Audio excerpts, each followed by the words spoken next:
What is up, everybody? Welcome into the Doobie Den, and tonight it is the Rev X's wrestling review of the 9/19 edition of WWE Smackdown. I'm your co-host, Buddha Fire. With me, as always, MJ Hat, and tonight, man, was definitely the definition of a go-home show. What do you think?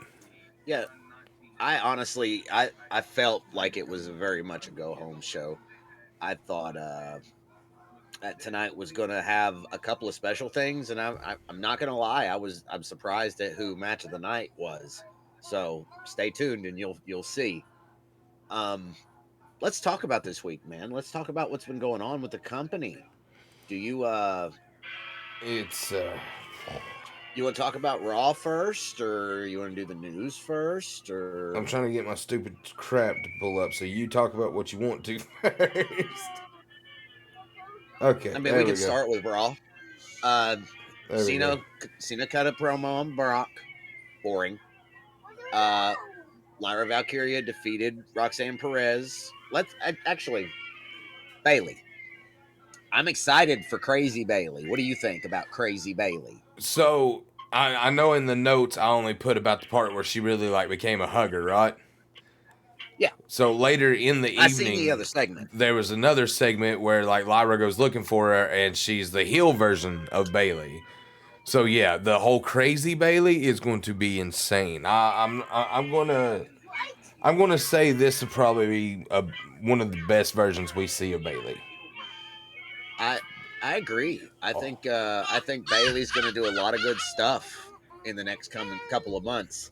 I agree. Penta got a win over Kofi. Mm-hmm. Becky, Seth, AJ, and Punk go on a boring tirade for about 20 minutes. And then Becky hits AJ Lee with a manhandle slam after Seth goaded Punk. It's just a whole thing. It's just a whole thing. Uh, Dama is the Mega Intercontinental Champion. Love the name. No. Mega Uh, Continental. No enter in between that. Mega Continental Champion. No enter is in that what between. it was? Because I thought he said Intercontinental. I thought he said Mega Mega. Intercontinental. I thought he just said Mega Continental. You may be right. Either way, it sounds pretty fucking good. Yeah, Mega in front of that makes for a good title name. I think that's cool. El Grande Americano did the Spider-Man meme. Hello. Stephanie Vaquer defeated Kairi Sane. Asuka went to attack after the match, but Io made the save. Wonder where that's going. Rusa called his shot at the Intercontinental Championship, so Dirty Dom needs to be on the Sorry, lookout. Dom. Oh no! Rusev's going to pick his teeth with him. Oh no! He called his shot straight to his face. He walked straight in Yeah, he Judgment. He walked straight in the freaking locker room and was like, "Hey, this is what's happening.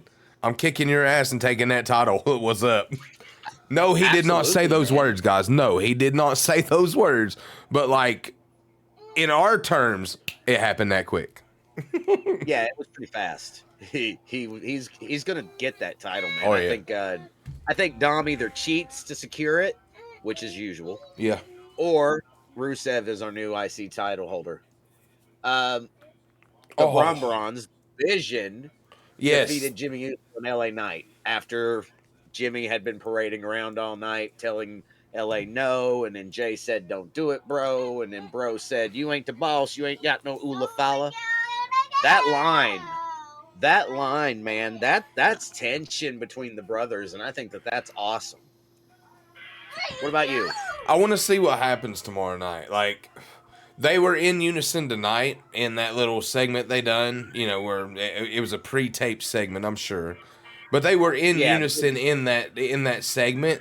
So I mean, maybe just a miscommunication. They come together and they beat them on Saturday. I feel as though that's probably what's going to happen.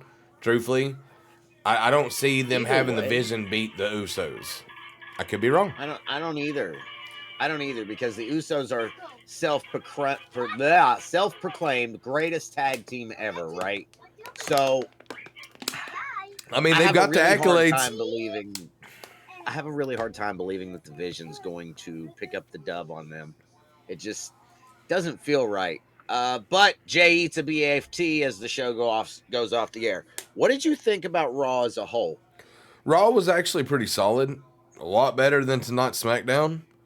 Okay. On a grading scale, probably about a 7. Well, no, 7. sorry. We're going with, we always go with a 5-point system. So I'll give it a 3.5. Okay. That's Okay. still basically a 7. So I'll give it a 3.5. Yeah. Yeah.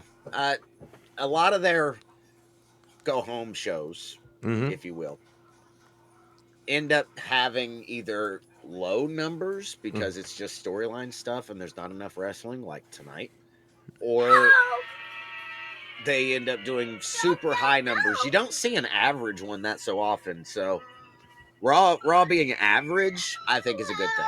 I agree. Quick question. Are you wearing a Taco Bell hat? No. It looks like it. It so looks like it from here. I know it does. I know it does. This is not a Taco Bell hat. This is just a black hat. I do like it, but it does look like a Taco Bell hat. And it, obviously the question's there because of your employment, but like... Right. But like, I just looked and I was like, dude, it looks like a Taco Bell hat. Behind the camera. I'm sure. But no, okay. So, no, guys, he's not wearing a Taco Bell hat. I asked for you guys.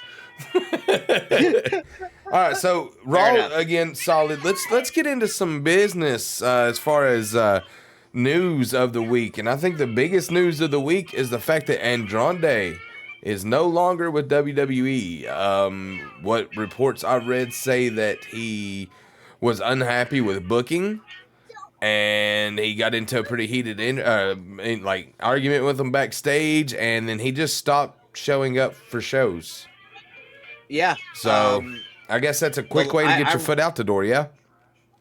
I read a report, and I put it in the notes there, that he got escorted out of the building the last time he did show up.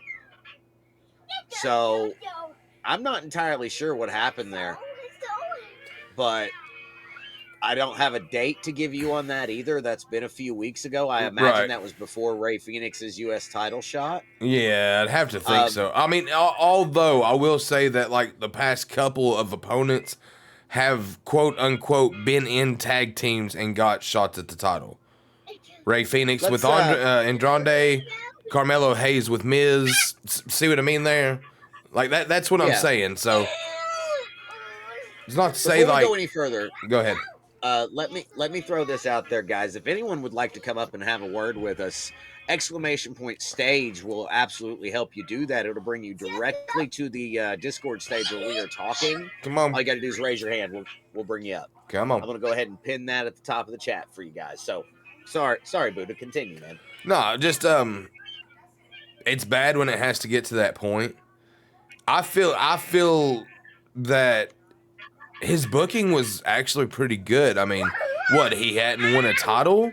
Was that what he was so mad about? I thought his booking with Rey Fenix and them coming up so quick in the tag team division was beautifully done. Like we started getting behind him. Go ahead. Let me say that the past 18 months, which is what he's been with the company, he came back last year's Royal Rumble, right? And they did nothing with him for 6 months after that. That's fair. After that, though, yes, he was getting booked in mid-card matches. Yes, he was getting pushed as a tag team with Rey Fenix. Rey Fenix and Andrade were supposed to go up in the Street Profits spot against the Wyatt Six. And from what I've seen, I don't know that would have changed the story at all, but I don't think they would have picked up the win on that. And maybe that's what he got frustrated with. Well, I mean, you can't expect to just come straight up. I mean, okay. If we're gonna throw facts, they just done the same damn thing with Fraxium. Yes, they did. They built them. They won week after week for what, 4 or 5 weeks in a row. Took on the Street Profits, lost. Yes. Got another shot at Street Profits, and then this is when the damn tag team scene went stupid. So they basically brought them up, built them up, and then just went, whoops, and just dropped them right back down. I mean, granted, I will say I'll give them credit for tonight because like the Vision came out, beat them up, But they Yeah. got right on the top rope, drop kicked their ass, and was like, "No, we ain't stopping like that." So, they put up a fight tonight. I was glad to see that. Did. But we'll talk about that when we get there. Exactly. So, I'm going to take this next one because I wrote this. Dom Mysterio is a double champion. He did defeat Vikingo at Worlds Collide for the Triple Mega A Championship, or however you say it, Mega Triple A Championship. I think so you say Triple A Mega Championship. Triple A. Okay, cool. I said it right the first time. Go me. Anywho, but I'm very excited to see that. I feel as though Ray really held his ground, but about cried when he put that title around Dom's waist. Because I mean, he got to watch his son become heavyweight champion, and he's been a former heavyweight champion himself. Never for that company though. Never for that company. But I feel as though, and I'm sorry to say it like this, guys. Burn me in the comments if you like, but had WWE not bought that company, Dom Mysterio would have never been their Triple A Mega Champion. Agreed. 100% agreed. Dom is a wonderful heel act. Yes. He's a great talent. Yes. And he has such a namesake in the company. Fair. But at the same time, he is not mega champion material. I don't see him holding it for more than 3 months. But as long as he can continue to build character in that 3 months, I'd be okay with it. Like if he comes out of it a better character than before, and having that under his belt, we talk about this every so often, and both have agreed that Dom is going to be a champion within the next, so far. So maybe this is their way of saying, okay, let's see how you do here with this championship, and then we'll kind of see, how you're going to defend our championship.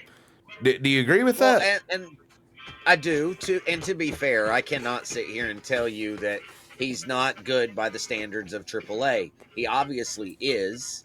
So I'm just going to say that the cheating gimmick will only get you so far. That's fair. So that's fair. Either there's going to have to be a character change, which may be what they're doing with Grande Americano, which I don't think that. No. Or maybe Dom doesn't need to be the one holding the title.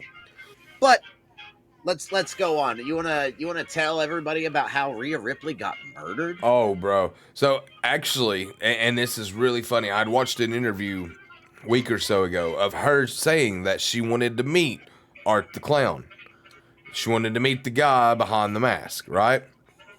Just so happens that she is a huge fan of Aslan Kills, goes to the show, and Art just happens to be there.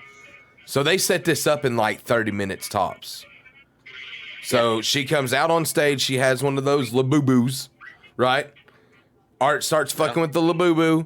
She slaps Art. Yeah. Art slaps her, takes a cleaver, and just ends her on stage during the song. During his song, for that matter, which was why he's on stage to begin with. Like, that's the crazy part. That's great. So man. she got to do two things right there. Shade. She got to meet one of her idols that she had wanted to meet, and she got to live out something that she probably never thought she would.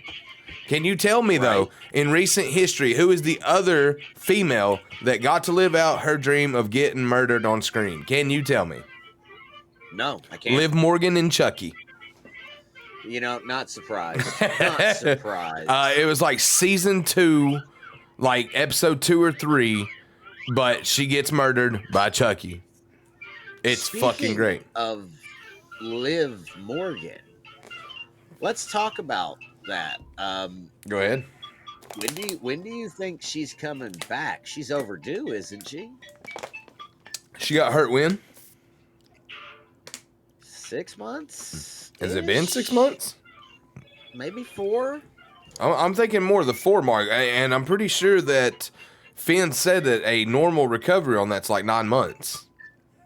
I expect her back at the Rumble. If you want my honest opinion of when they bring her back, they do one of two things.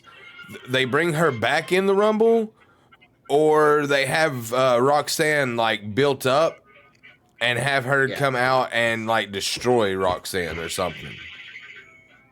Kind of fall like a Jade Cargill of Elimination Chamber this year. All right. Other news. Joe Hendry. Oh, I said his name. Shit. No, he ain't here. Joe Hendry is in NXT. Officially, apparently. And according to the glorious one, Bobby Roode. Yeah, if y'all caught NXT, and I actually didn't catch this. I caught this on a video. I must have missed this or been doing something else. God only knows. However, there was a backstage segment with the only 2 members of the MQCC talking about maybe doing something different. However, I did hear Charlie Dempsey say he was going to Japan for a month. So it just kind of leaves Ren there by herself. Rude comes into the picture, tells them they're doing a good job, says something about Joe Hendry. Of course, he pops up, and Rude tells him straight, hey, I was TNA champion. Now you're here. You need to be looking forward to another title, and that's the NXT title. Yeah. So I don't think they would say that on national television if there wasn't some kind of truth to it, but I've not seen anything that officially confirms it. I'm pretty sure it said NXT next to his name. So I could be mistaken on that. Need to go back and watch the clip. So, okay, here's a question I have before we get off of this. If that happened, Henry still had a lot of time on his contract in TNA, like a couple years, if I'm not mistaken. So WWE could have bought it out. Right. What I'm saying there is, since WWE and TNA are partnership now, can they transfer? Can they transfer contracts? Why not? Right. That's what I'm saying. Like Jordan Grace. Well, she didn't sign back with TNA. Her contract ran out, and she signed back with the NXT. Although there's another one. Hey, Shawn Michaels, you dropped the fucking ball on that one, buddy. Yeah. Sorry, buddy. I love you. You're a wonderful, you are a wonderful legend. But whoever decided that was the best way to book Jordan Grace, no. Yeah. Jordan should have went straight to main roster, if you ask me, because I don't like what they're doing with their. I can't say I don't agree with you. So, go ahead, ESPN, man. guys. In case you're not aware, we do have to talk about this some. ESPN is hosting Wrestlepalooza tomorrow at 7 p.m. And some people who have cable subscriptions, YouTube TV, Sling, there's a few others. I don't remember them all off the top of my head. But you're still going to have to pay for the ESPN app. Mm-hmm. So I am one of the people that had to buy the app. But I get my Disney Plus and my Hulu with it, so that's pretty good. Buddha, on the other hand, he's one of those lucky Spectrum customers that already has it included in his bill. So the choice is yours. Maybe it might be time to look at getting cable again, guys. Look, cable is not bad. We really don't watch a lot. I watch a lot of cable at night. Like, I am a sports jockey, I guess, so to speak. So I like watching football. I like watching basketball. I like watching baseball. The package that we have has all that stuff included. So I really get to watch sports anytime I want. However, my grandmother likes old school British murder mystery type shows, like Murder, She Wrote. Doctor Who? Midsummer Murders. The Midsummer Murders ones. I've not seen her watch a Doctor Who yet. But that breaks my heart. Midsummer Murders has hella seasons. And she's still watching the shit. Okay? So anyway, so having cable is a good thing. It's just something that we've had for so long that we've been a customer for so long. Shit, I about forget to tell you how I'd forget. So getting all those packages included in with our cable service is a wonderful thing. However, if you do have to spend the money to get the ESPN, you have to get the unlimited package, and that's where they get you. I'm sure there's packages that are underneath that, but in order to have everything, including the WWE, you have to get that unlimited package.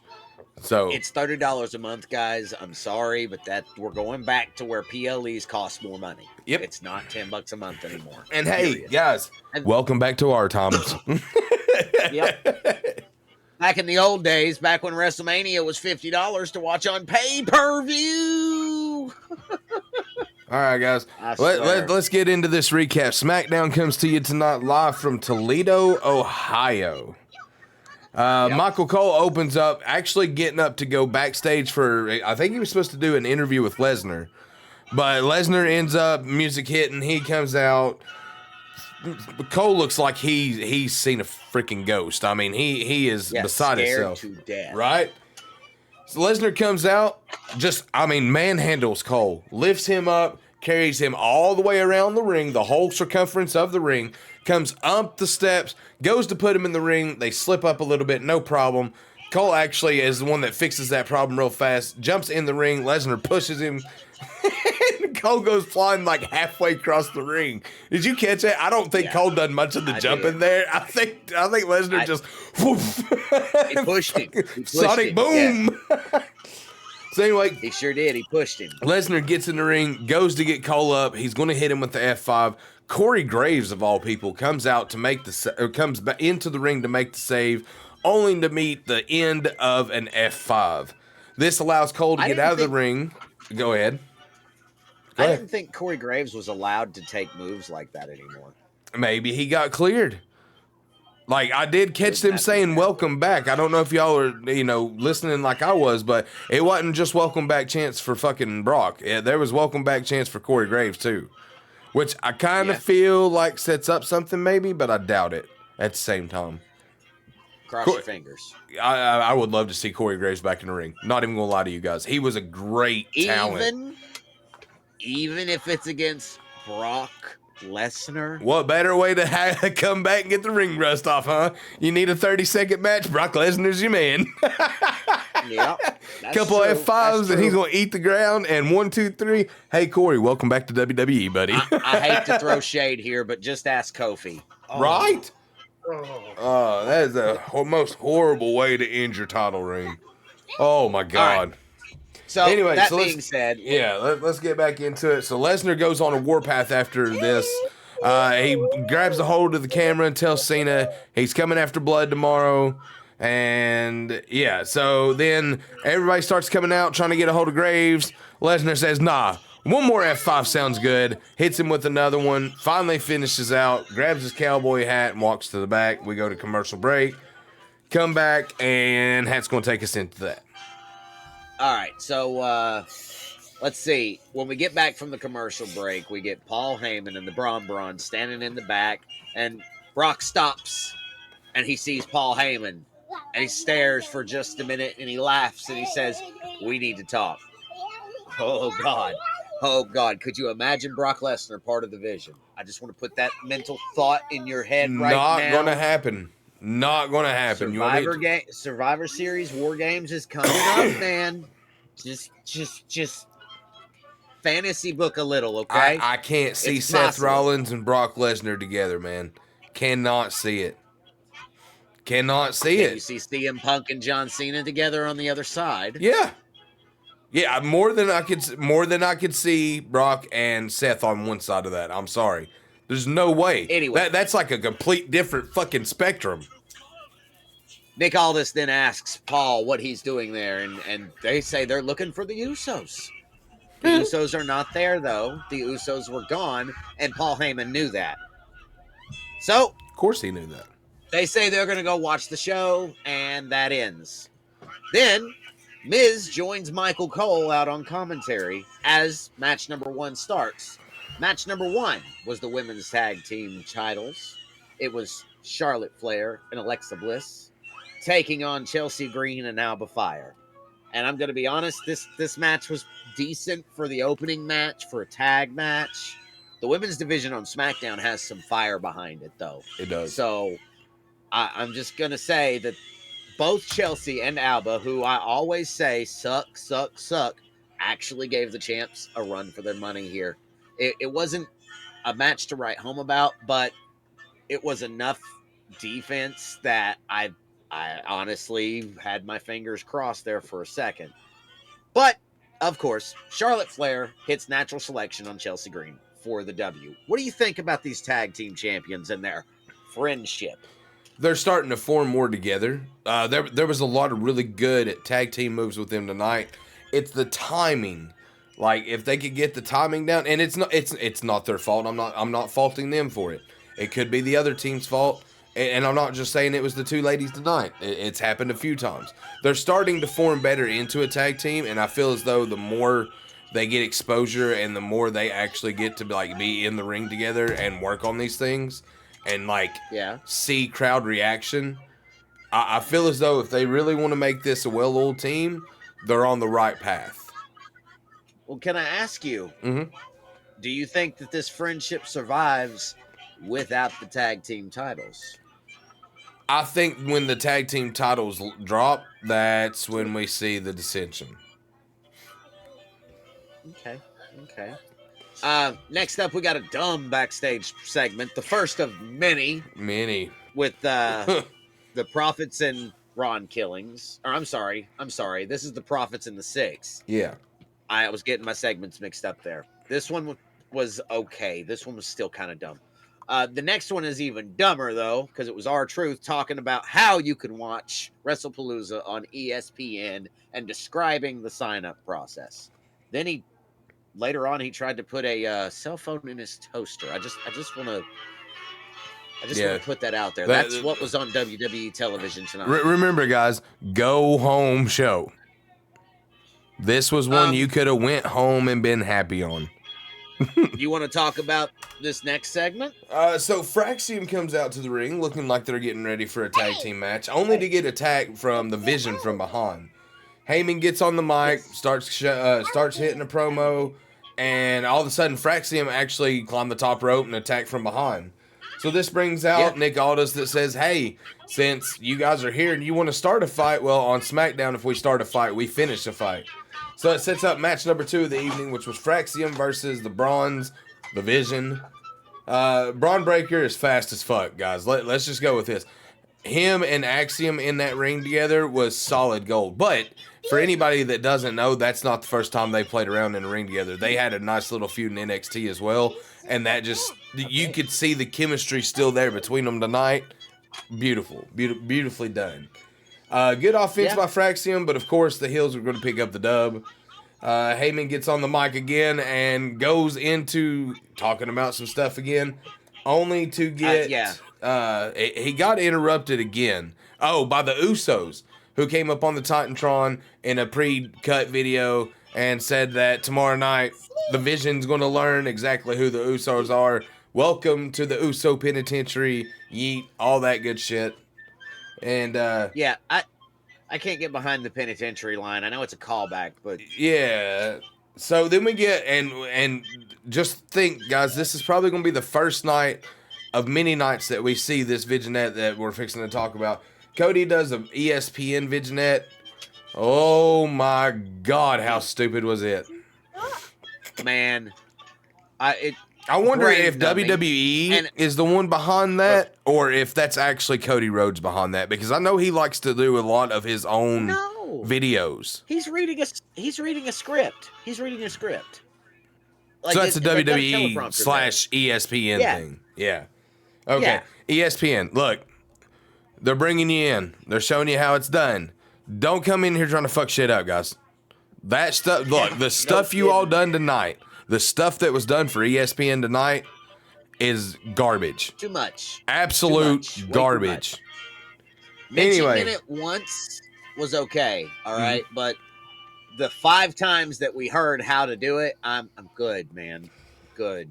So anyway, next segment up is Nia Jax comes out to address the crowd. Heel promo on Tiffy and Jade. Tiffy comes out, followed by Jade. They all start to try to brawl. Nick Aldis comes out and says, anybody takes another step, there's going to be dire consequences. So he announces that there'll be a triple threat next week for the title. Yes, you got your hand raised. Please elaborate. Yes. All right, so this triple threat match, Should it not be on the PLE tomorrow? Look, I told you during the show, man, I was so disappointed. So disappointed. Elephant. Yes, that should have been on the PLE for tomorrow. That is a money-making match right there. Like, Tiffy is really starting to come into her own as champion, and you want to give her... I mean, granted, she's a fighting champion. She's going to do it on national television, where it's probably going to be watched by... Wait, no, that's on... Well, no, yeah, it's on national television. People watch that shit all the time, or they get on the app. Yeah. It's going to be seen, and that's what she wants. She wants to be seen. She's getting what she wants. I think that's going to be match of the night for sure next week. Probably. Speaking of match of the night, let's talk about match number 3, because we got another truth segment, but I was just going to skip over that. This was a good match. Carmelo Hayes taking on Sami Zayn for the U.S. Championship. I have to say, match of the night right here. Hands down. Carmelo, he said to Miz, and I know Miz said this repeatedly throughout the show, he said to Miz, I don't want you to interfere. I want to do this on my own. And Miz listened. Yes. I expect Miz to get up and screw this up for Carmelo. Same. But he did not. Carmelo did lose. But he lost with dignity. Oh. Yeah, it was clean. It was one of the best matches I've seen from SmackDown in a couple of weeks. So that match, like, Sammy and Ray Phoenix had a wonderful match last week, okay? Not taking anything away from that match. However, I do think tonight's match beat out last week's match. And look, I'm going to tell you this now. If Sami Zayn's doing this to put over other talent to get them on board and going, please do me a favor, keep this going. Because these are fucking... These are not barber... Dude, even his match with John Cena was fire. He's not had a bad match since becoming U.S. champion. Actually, as a matter of fact, I swear to you, it makes me feel like they want more confidence in him, and he's fucking just look. You know how SpongeBob goes, imagination? Yeah. No, he's going fucking confidence. And you know what? Sami Zayn is not a bad wrestler by any means. No. I'm not going to sit here and say he's awful. He's one of the best guys in the world. Okay? Agreed. He's up there. He's a top 20 for sure. But Sami Zayn has always been portrayed as the underdog. I don't know how the character does with a title belt. I feel like that's... I feel as though they're trying to get that underdog away. Like I feel as though the title is the stepping stone or the building brick for him to get away from that underdog story of all the time, because like he's not been an underdog whatsoever in these matches. Like he's been a fighting champion, like the literal term of what you would mean by fighting champion. He has been that in the month, I think, that he's been champion so far. Almost a month, yeah. And his resume of matches, I mean, you can't ask for nothing better. Come on. So I am going to say right here, this was also the last match of the night. However, we still had, at this point, 30 minutes of television left? Give or take, yeah. So that kind of sets me back a little bit. I like to end the show on a match. Yeah. The next thing we got was Damian Priest comes backstage to Nick Aldis and demands Aleister Black or else. And I'm going to be honest. I know that whoever was talking to Nick Aldis is a wrestler. And I know he's one of those Legado del Fantasma guys, I think. I don't think it... Right? No. Or I'm Los telling Garzos? you, no, he's part of Pretty Deadly. That was he was British. He wasn't Mexican. Goof. Maybe I had just smoked at this point too. So you know what? That's fair. No, I swear to. I think it was. I don't remember their names, and it's because they're not really relevant. It's Pretty Deadly, though, right? The black-haired one. It's the dark-haired one from Pretty Deadly. I'm more than certain that's who went through a fucking wall. My bad. Yeah, he got put through a wall. So Damien's not messing around. Oh God, look, no one's scared of Damian Priest. Oh no, scared no, of Damian Priest. I did catch something tonight that kind of was cool though. They did reference his Punisher gimmick, and for anybody that doesn't know, when he was in the Indies, the Punisher was his gimmick. That's actually, if I'm not mistaken, I feel as though that's how he was discovered by WWE as being known as the Punisher. And when they seen what he could do, my God. What did you think of the Cena Lesnar video? The second part, it was a good take on like how their paths actually like differed away from one another. You know, Lesnar went on to UFC to become a household name there, and he was a huge ass draw. And I mean, dude, the man could back it up. Three rounds in or 3 bouts in, and he was heavyweight champion. Maybe that's not easy. Like this isn't okay, guys. Yes, we are all wrestling fans, but we understand that it's choreographed to a certain extent. UFC ain't choreographed. UFC is go out there, beat the shit out of somebody, and hope to God you don't get your ass kicked. Lesnar went and done that and was successful. Anybody ever seen CM Punk's couple of videos he done? He got his ass kicked. Yeah, about that. Let's just put facts where facts are at, okay? So, let's talk about Solo Sikoa for a second. This vignette we got tonight. Tamaloa has been a loyal ally the entire time, and Solo is going to make him a champion. How? Yeah, exactly. Please explain that to me. Because every attempt that the MFTs have had so far to win some titles has went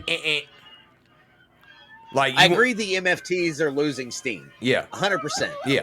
A lot faster than the Bloodline did. I don't think that putting Jeff Cobb and what's his face, the other one, Tala Tonga, something like that. Yeah, the tall one. Yeah. I don't think that putting them in this group with Solo Sikoa was a good idea. I've not been behind it from the start. I'm a very anti-Solo guy. I know you're very pro-Solo, which is why I wanted to ask you this. Where do you see this going? One of two ways. U.S. title, possibly, or tag team titles. One way or the other. It's probably tag team titles. I would feel better with it being the tag team titles because I'm sorry, but Tongaloa does not deserve any kind of title in WWE. You're going to give that to one of the MFTs? Give it to Jeff Cobb. Fucking give it to Jeff Cobb. He would be the best to hold the title in that group. Let's you want to talk about the main event here, this big finale we got? Okay, so we got the contract signing with Drew and Cody. Of course, they both had their own things to say. The weird thing is that Drew McIntyre said, "Thank you, Cody," put it on his Instagram or his X, and Cody asked him what he meant by that, and he said he finally gets his shot to go one-on-one with the champion with no outside interference or anything else. I still feel as though somebody's going to interfere. I don't know why. I feel as though it might be Randy Orton, just as a show, but I don't know, man. Of course, so they both sign it, and then you knew something was up because Drew handed the contract to Cody. Cody goes to hand it to Nick. By the time he hands it to Nick, Drew has knocked him out. Well, headbutted him. The Glasgow kiss, I think is what it's called. Yeah. Hits him with that, gets him outside, beats him down, gets him set up, ready to do the Claymore through the table again, decides he's not going to do that. Starts to go away as you know, everybody starts to run out. Cody gets in the ring, suicide dive out, gets some attacks in. They finally separate them. Drew gets away, hits a big boot. I think he was actually supposed to go for the Claymore, but just sold a boot instead.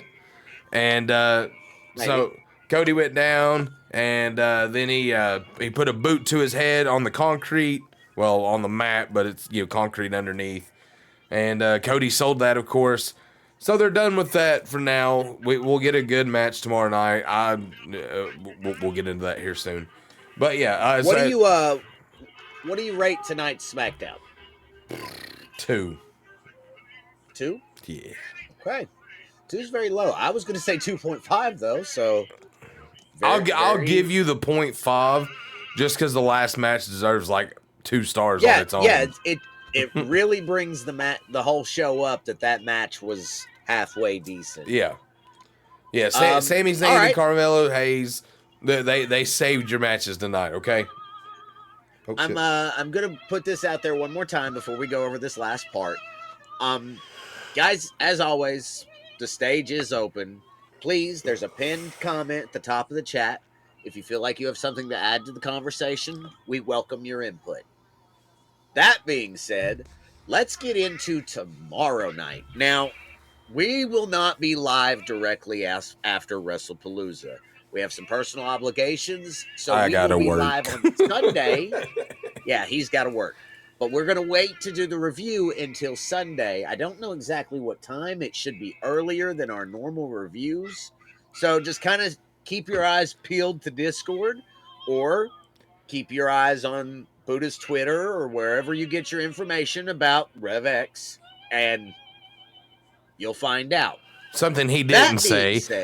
Make sure you follow us if you haven't already. Make sure you turn those noties on. That way you know when we go live, which will be also sometime when we can. Subscribe. Oh yeah, absolutely. If you're watching this on YouTube, that is. Anyway, so we're gonna get into this. 1, 2, 3. There's only 5 matches scheduled for this probably 3-4 hour event. I'm a little worried about that. Welcome to ESPN. Not best way to go. But we're gonna get ads. So that's part of it. Yeah, absolutely. All right, so we're going to get into this, guys, because we actually did get confirmation that this will open the show tomorrow night. Brock Lesnar versus John Cena. Hat, your pick. I got to say Cena, man. Hands down. I've, I grew up watching, not Cena, but I grew up watching Austin. And Austin, the face, always came in and picked up the win against the big, scary, bad guy that was The Undertaker and Triple H and Shawn Michaels and everybody else. I have to believe in the power of hustle, loyalty, and respect, sir. Yeah, I'm not going into that much of a tirade, but I agree, John Cena. I don't see John Cena losing this match tomorrow. Because he's on his farewell tour, and he's probably going to pick who he loses to, and I don't see Lesnar being one of them. Sorry. Can I add the caveat, though, that if he does lose, we get another Lesnar-Cena match? I do not want another Lesnar-Cena match. I don't either. I'm not saying that I want one. I'm saying that if he loses, we'll get another one. I want a Joe Hendry versus John Cena match. That's what I want. Yes, I'm going to keep talking that until it happens. Well, we only got like 4 fucking dates, so let's hope. Say his name and he appears. That's all I'm saying. So, Cena Cody, all the way. Cena all the way. Let's talk Cody and Drew. What are your thoughts? Where are you leaning? Cody. Hands down. Why? Like, why give it to Drew? Cody's just now getting the title back. Just now starting to get, going. He just had a baby. Well, I mean, that right there stops me. That right there in itself stops me. Drew may be taking the title tomorrow. Pick one. I'm going to say Drew McIntyre. This is going to be our split right here. Your mind. This is going to be our split. I love it when. And it's just. I love it when you what change up, your C? mind. Hey, C, what's happening, buddy? But that's the reason right there. Cody's going to want some time off to spend with the new baby, and rightfully so. Rightfully so. He done the same damn thing when Liberty was born. He deserves to be able to do the same thing with this one born. So I don't think he goes. I don't think he goes this month. I think he hangs on till Mania, and then drops it. Nah. But I could be wrong. There's You still wanna do the time next to one? write stories. Is all I'm going to say as a rebuttal to that.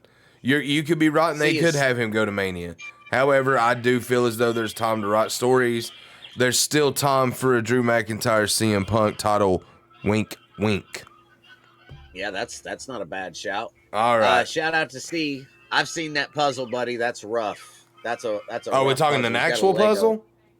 Yeah, it's a Lego head puzzle. You It's could- it's got all the different faces on it. It's Oh, really, that's crazy. All right, so I next can't write match, this minute because I next won't be able match to we hear got Buddha if I do. is for the vacant Women's World Championship. It's Io Sky, Stephanie Vaquer.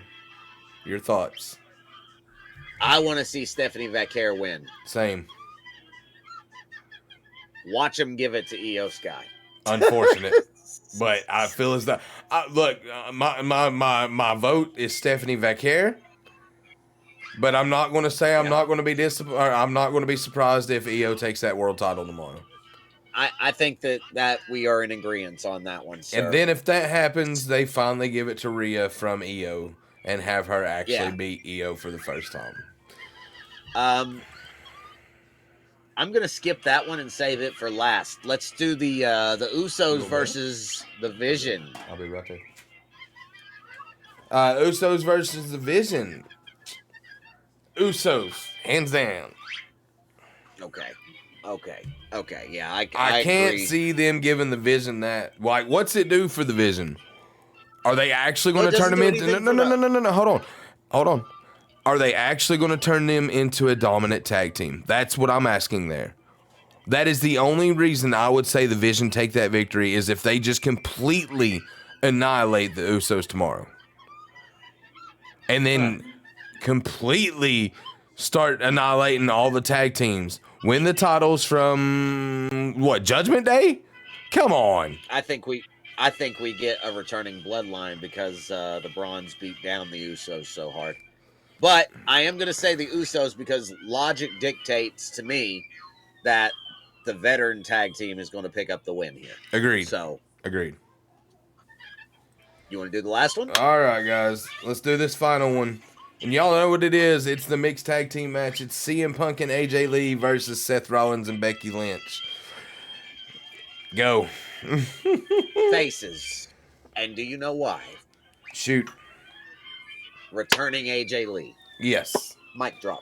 Yep. That's exactly. Sad. I see that. I can't see them bringing CM Punk or AJ Lee back and having her drop her first match.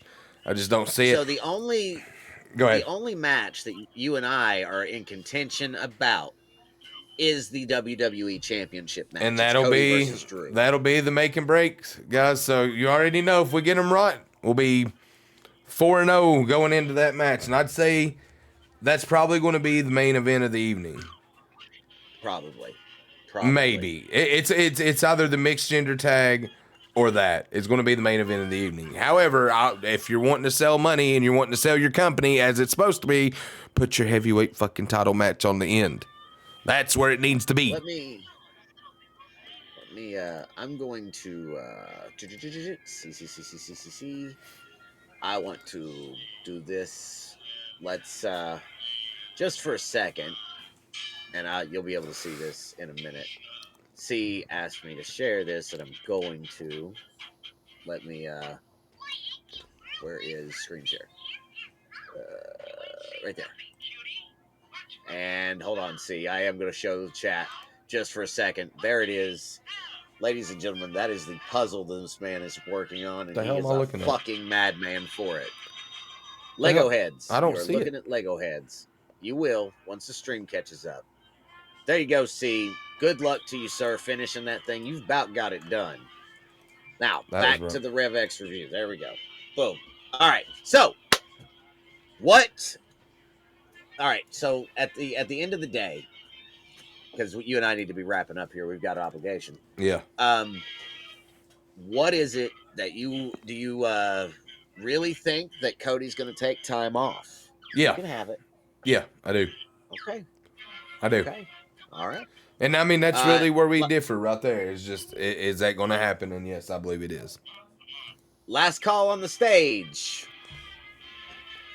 So thank you guys. I do want to say that I appreciate everybody coming in and dropping in for the Rev X review. It means a lot to us. We know we don't get a lot of people on these streams, but we do welcome everyone's input. So yeah. Closing thoughts, Cuzzo? Again, we will not be live tomorrow night. It will be Sunday when we get live. Again, I have to work, so it kind of stops that from happening the way we wanted to. But that's okay. You know, we have to do that sometimes. Anyway, guys, that's going to wrap it up for the Rev X Wrestling review of the 9/19 edition of SmackDown and our predictions for tomorrow's Wrestlepalooza live on ESPN. First event on ESPN. And trust me, they let us know that tonight.